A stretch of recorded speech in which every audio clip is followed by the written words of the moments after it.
साथियों, मैं अरुण कुमार मौर्य आप सभी का एग्जाम शास्त्र चैनल पर हार्दिक स्वागत अभिनंदन करता हूं। दोस्तों, पिछली कक्षा में हम आपको उत्तर का विशाल मैदान बता दिया और उससे पहले हिमालय का विस्तार बताया था।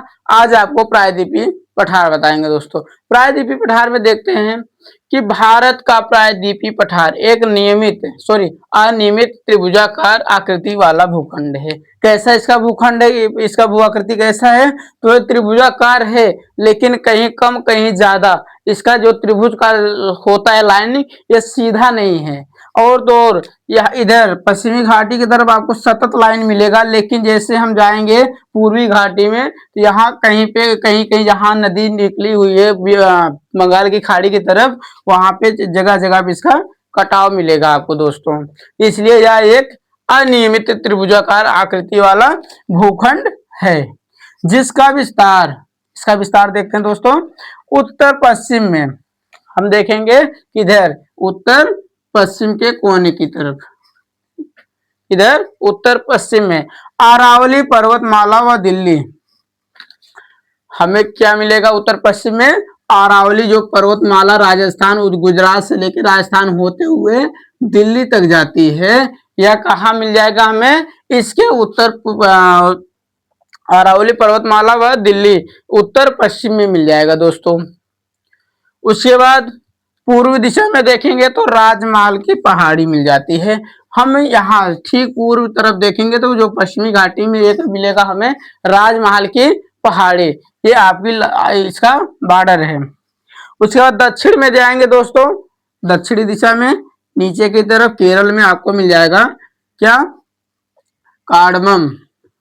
कार्डमम इसे इलायची की पहाड़ी भी कहते हैं, इलायची की पहाड़ी, क्योंकि यहाँ पे इलायची की खेती बहुत बेहतरीन किया जाता है। पश्चिम में जाएंगे दोस्तों, पश्चिम गुजरात में आपको मिल जाएगा क्या? गिर की पहाड़ी। क्या? गिर की पहाड़ी कहाँ पे है? गुजरात में। और इसके बाद दोस्तों जाएंगे हम कहाँ? उत्तर पूर्व। उत्तर पूर्व में जाएंगे तो शिलांग और कार्बी का पठार मिल जाएगा। उत्तर पूर्व मतलब दोस्तों इधर पश्चिम बंगाल होते हुए एक दर्रा गई हुई है, वो दर्रा आपके चली जाती है असम तक, मेघालय तक।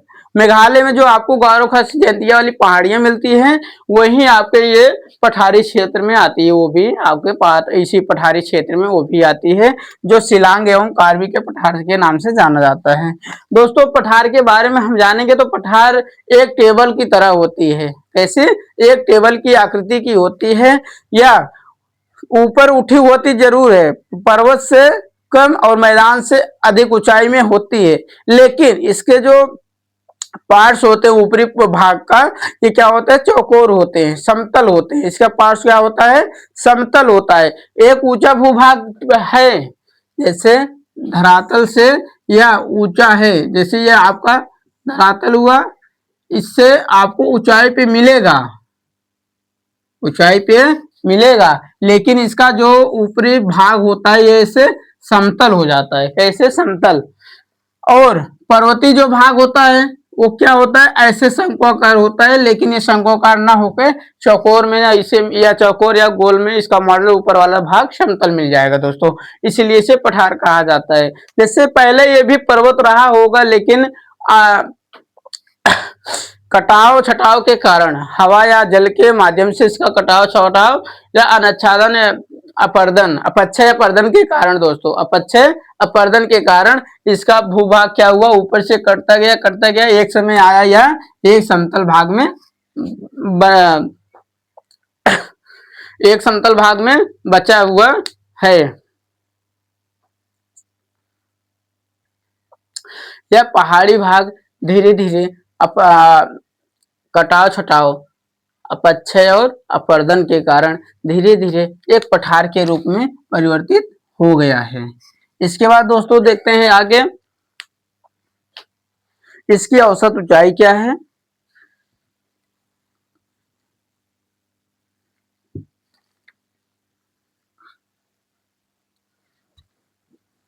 इसकी औसत ऊंचाई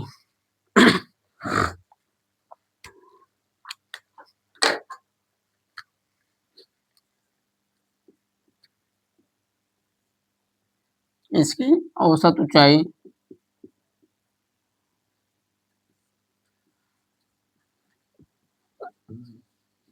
ऊंचाई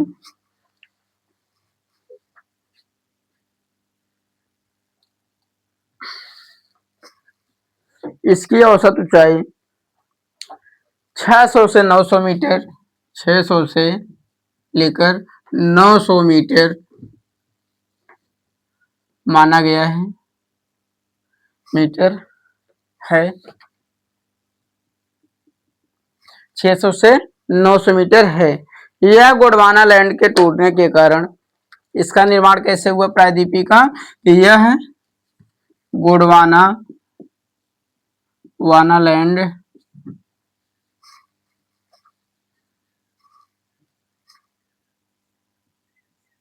गोंडवाना लैंड के टूटने के कारण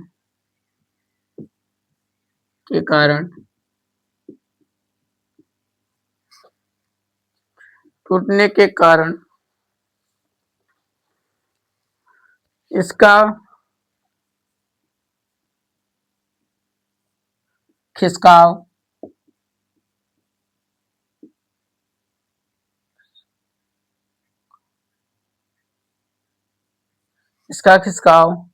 उत्तर दिशा में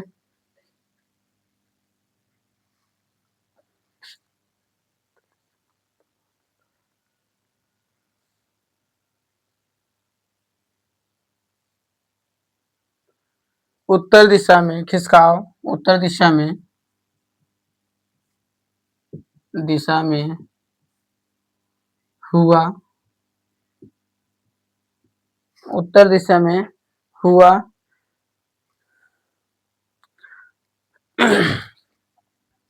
अतः यह प्राचीन समय में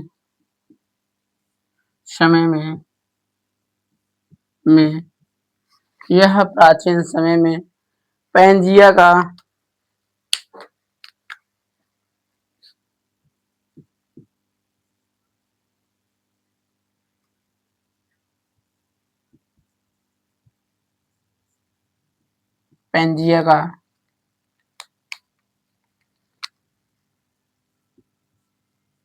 हिस्सा था। किसका हिस्सा था? पैंजिया का। पुराने आग्नेय तथा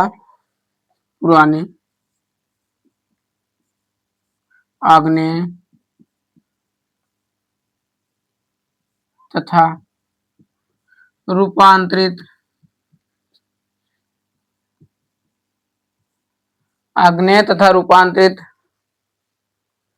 शैलों से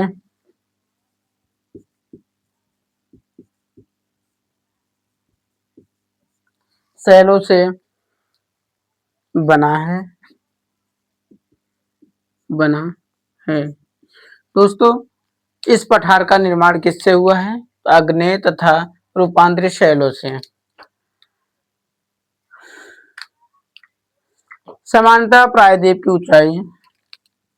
सामान्यतः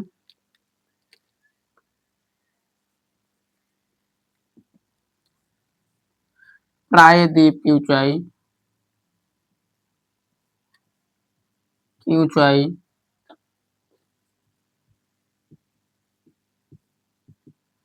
प्रायद्वीप की ऊंचाई पश्चिम से पूर्व की ओर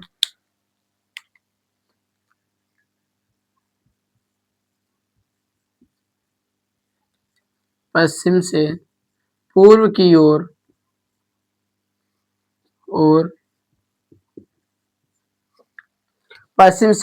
ओर कम होती चली जाती है।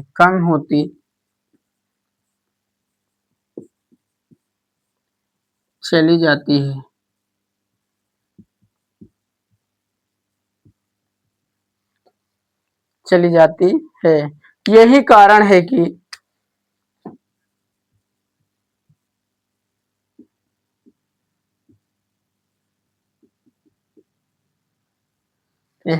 है कि प्रायद्वीप पठार की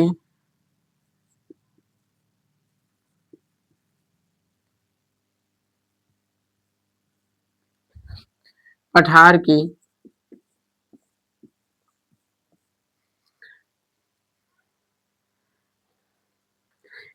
अधिकांश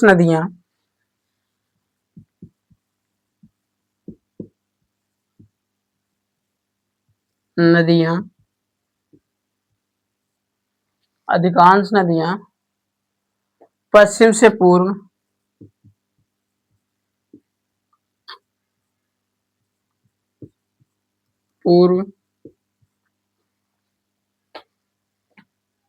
की दिशा में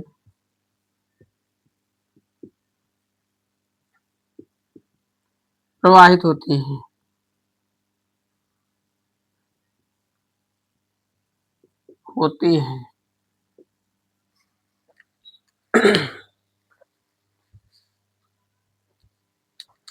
दोस्तों, इसकी औसत ऊंचाई कितनी है?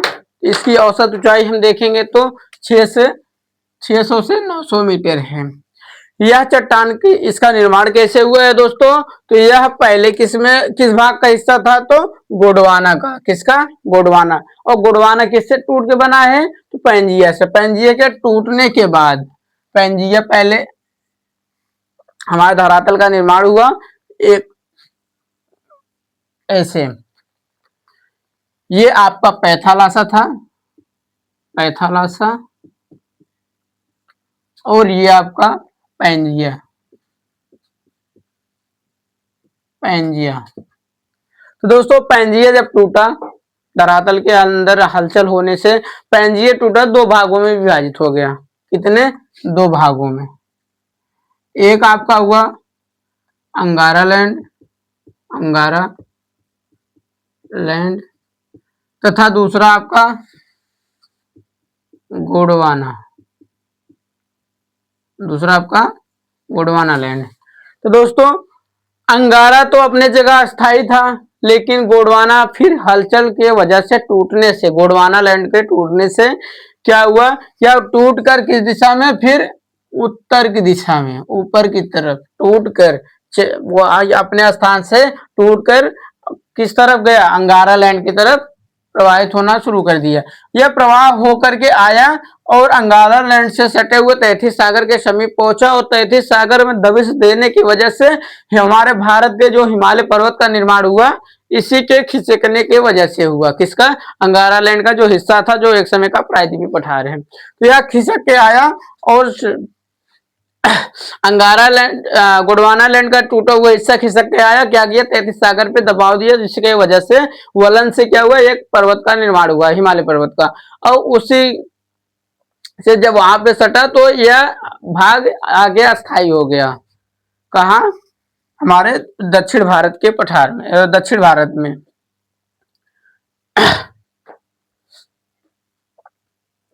जो आज के दक्षिण भारत का हिस्सा है। अतः यह प्राचीन समय में पैंजिया का हिस्सा था। किसका हिस्सा था? पैंजिया का। तो पुराने आग्नेय तथा रूपांतरिक शैलों से यह बना हुआ है। यह जो चट्टान या बना हुआ पठार है, पुराने आग्नेय शैल तथा रूपांतरिक शैल के निर्माण से यह बना हुआ है। सामान्यतः प्रायद्वीप की ऊंचाई पश्चिम से पूर्व की ओर कम होती चली जाती है। ये हमारी पश्चिमी घाटी है, या हमारा पूर्वी घाटी। ये क्या है? पश्चिमी घाटी, पश्चिमी घाटी इसे बोला जाता है। यह पूर्वी घाटी बोला जाता है। दोस्तों, हम देखेंगे जब इधर से जैसे जैसे हम पूर्व की तरफ जाएंगे, तो जो पर्वत की ऊंचाई है, पठार की जो ऊंचाई है, क्या होती है? धीरे धीरे कम होती चली जाती है।